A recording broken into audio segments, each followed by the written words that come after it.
I think this is working, so it's live. Okay, here we go. A good writer must also be a good reader. So, writers, fellow authors, what are you reading these days, and what lessons can you apply from it to your own writing? I will tell you my answer in just a moment. It's Sam with another Friday video for you, talking about reading, writing, not much arithmetic here, but all those cool things that some of us nerds like to talk about. And let me go ahead and tell you what I'm reading and what I'm getting out of it. So, this is Ready Player 2 by Ernest Cline. And actually, I try to do my reviews when I've finished the book already. I am not quite finished, as you can see. I've got maybe 100 pages left.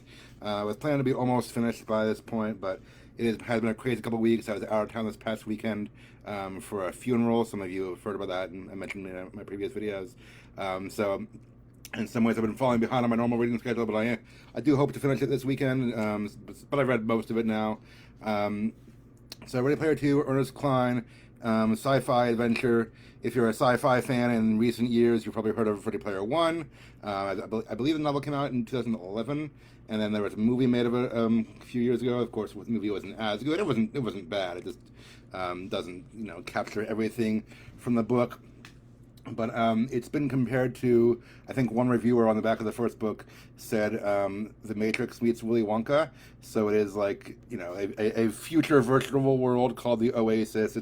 It's like the internet. It takes place in maybe I forget, 2040, 2050, I forget exactly what year they say, but the not so distant future.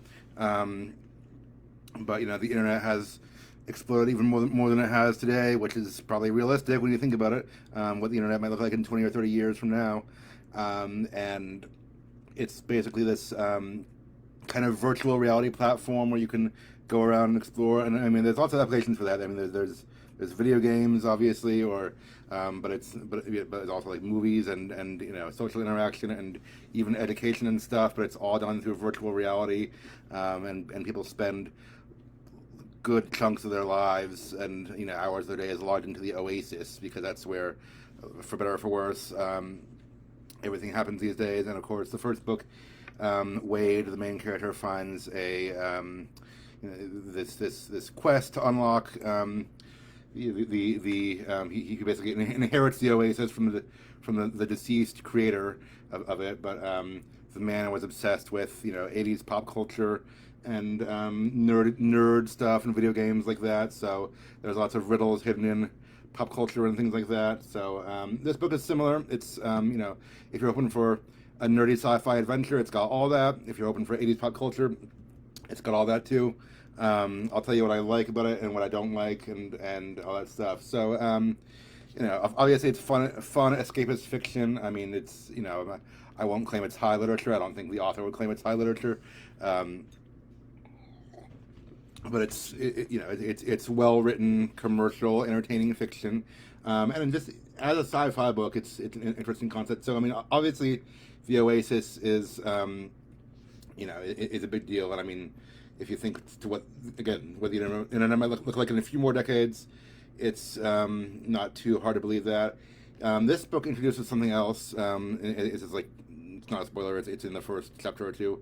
It's called the ONI, or the ONI. It's an acronym. I forget what it stands for. It's ONI, something neural interface. Anyway, this kind of takes the virtual reality to the next level. It's not just like you can see and hear the things that your avatar is experiencing, but it's like you plug your brain into a headset and it can basically simulate sensations, like I guess affect your nervous system and things like that, and make you feel like you literally are in this virtual world. And the other cool thing is you can record your sensations in the real world, and someone else can play them back virtually. So like the main character discovers this early on, and he finds a clip of like someone surfing on the ocean, and it's a woman, and he's able to see, oh, this is me in the simulation, and he feels and sees everything of surfing on the ocean, basically everything that she experienced, because the woman recorded her sensations on this on this device for someone else to play back. Um, I think it's a cool concept, and actually, I've daydreamed about something like that before. I wasn't planning to use it in a story, so I'm not going to say I thought of it first. But I don't know. There are times, maybe it's just me, when I'm like going throughout my day and say to myself, I wonder if someone else could see me right now, or like what would it be like if this person, my wife, if she's not there with me or whatever, or maybe a friend from a long time ago, like. If they could see me right now, what I'm doing, and just see the snippet of my life, and I've imagined, recording your day, not just like, sights and sounds definitely, but also like even feelings and sensations. And I'm like, what if you could record that and on some kind of device from your brain and have someone else play it back? So this book does that. It's not the only thing that book two is about, but that's a big part of it. And I think the writer does well at exploring what this technology would be like. Like, sci-fi kind of takes a technology or takes a scenario and asks, what would humankind, or I guess human nature, react to this situation, or what would human nature be like in this situation? Like it's, people have said, sci-fi lets us explore moral and ethical questions, or philosophical questions at least, about things that don't exist in the real world, and then they ask, if this did exist, or if we had this, what would humankind be like? And I think he portrays that well in both positive and negative ways. We can think of a lot of cool and positive applications to technology like that. We can also think of a lot of ways where humankind will be even more glued to our screens and sucked into a virtual world, which definitely is talked about in the novel. Most of the main characters support this technology, but one of the main characters, Samantha, who is Wade's love interest from the first book, she is not in support of it, and they have a big falling out and disagreement over whether it's safe for humans to use and things like that. So you can imagine there'd be a few holdouts. I might be one of them. I'm kind of on the fence there.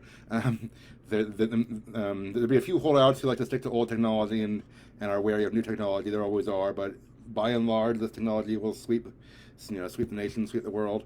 When it comes out in this fictional world, and he applies that to all different categories of life. There is mention of if you can basically record your sensations and share it with someone else. There's mention of using that for mature ways, like sexual experiences or drug experiences and violent experiences. The author doesn't go into deep detail on those things, but they're talked about because humans would use it for those purposes. I'm sure they would.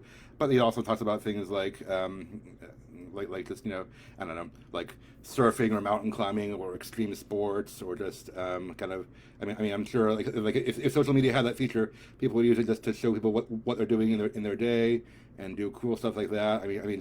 Just think of all the variety of different things that people put on YouTube, and all the things you could either record or simulate in a virtual reality world.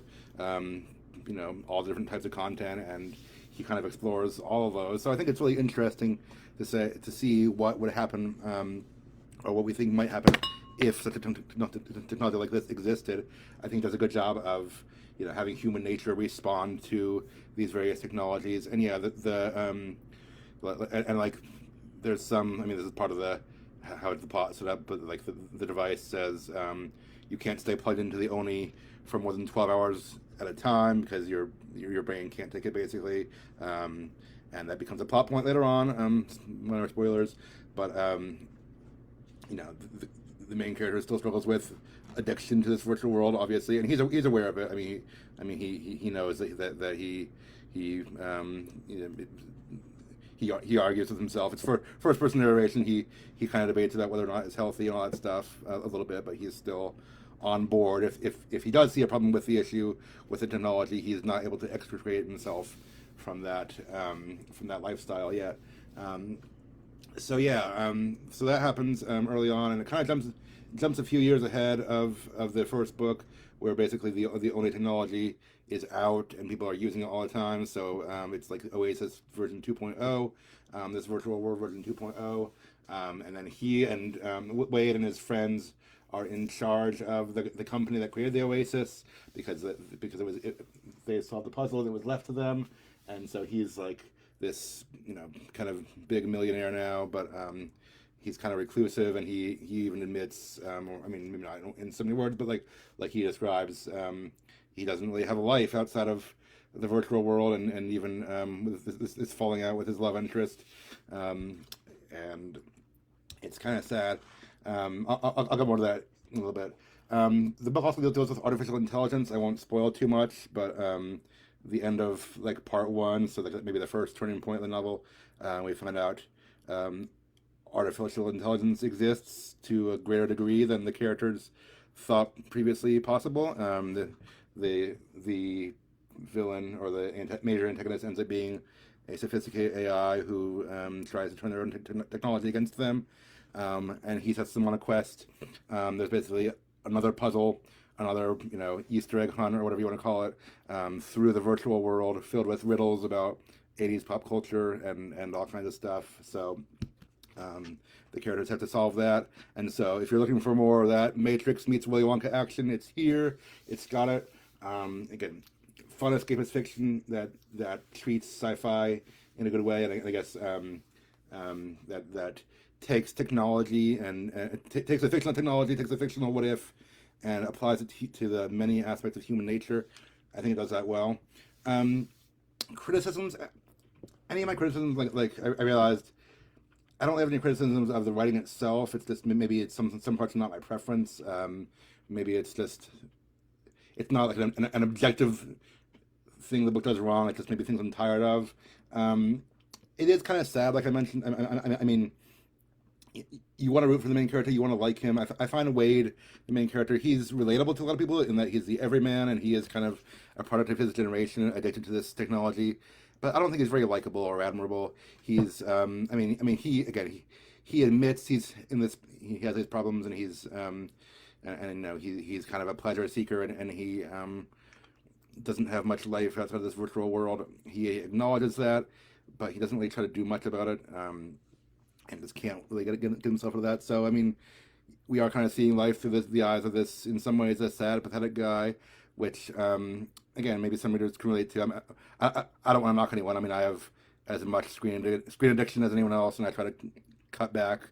That's even me as a 30-something millennial. I wonder what the next generation is like, and the struggles they have in that area. So, I mean, I get it. I struggle with screen addiction and virtual addiction as much as anyone else, but I still have a life outside of it, and so I kind of, someone who really, when that's their only life, it kind of seems sad to me. But I mean, I'm sure people could write papers, and probably in the real world, even have written papers on like new virtual culture that's emerging and how people have their online video game friends replaces real life friends. You could do a lot of. And I'm not saying online friends are bad. I don't want to imply that. I have online friends too. It's just you wonder where the healthy boundaries are. And I mean, I'm not here to answer those questions. Those are bigger than this book. I don't think the book's here to answer those questions. But it makes you think about some of these things in your own life as well, and how much technology consumption you have. Ernest Cline, I think, only has 3 novels out right now. There's obviously. At least 3 that I've heard of. There's only 3 listed when it lists like the author's works.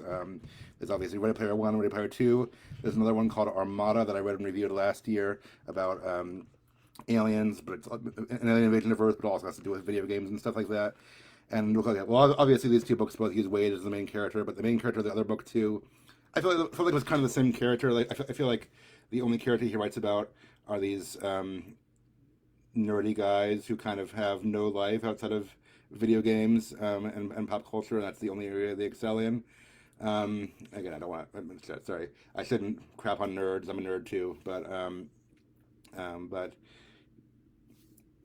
you can see the problems with something like that in the real world as well as possibly in fiction. And I just feel like I don't know. Maybe I'm getting tired of that kind of character. I'm a nerd, but I have a life, and